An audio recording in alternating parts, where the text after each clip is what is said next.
araw na naman ng ating pag-harvest ngayon. Meron na tayo nauna dito sili, okra. Medyo madami-dami yung okra natin na ito dyan. And sigarilyas. Continue tayo dito sa sigarilyas. Dahil dito tayo sa area niya ngayon. Madami yung ating pwedeng makuha dyan. Sigarilyas. Ayan ako.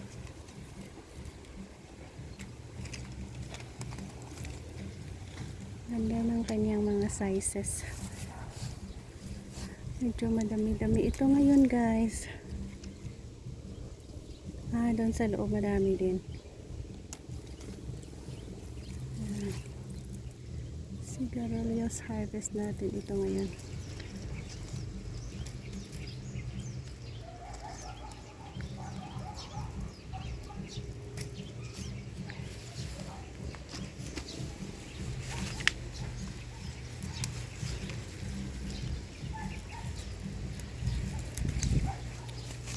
Kahit dito pala madami din, oh.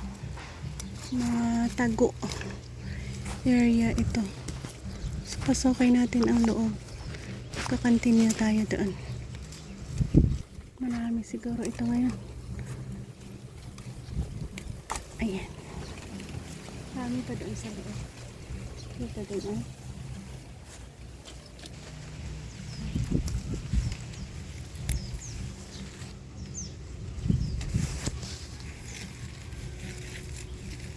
Iba nga tago eh.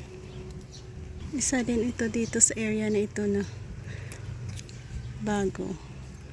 Pula natin sigarilyas. Sobrang dami na. Ito pa.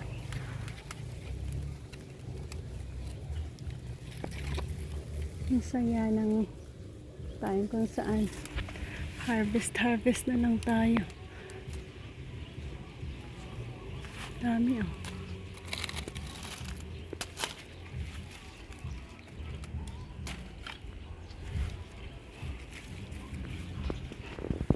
Yan, ang dami nga oh.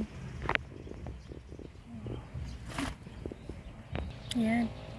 Sa area na ito, naubos na natin ang sizes na medyo malalaki. Punta tayo doon sa mga pula at iba pa. Dito, mga bago ito na pwede na rin natin makuha. Mga paisa-isa na. Ang dami pala nating sigarilyas once na makuha natin lahat. Yan oh. Pwede na rin ito. Mga big sizes na rin. Pero iba na hindi pa totally. Wag na lang muna. So ayan, napakadami ng ating nakuha. So blessed na naman ang ating plant na ito na naway madami pa siyang ma-produce. Yan ang mga sizes na ready to cook na or in a good size na. Bye bye and thank you again.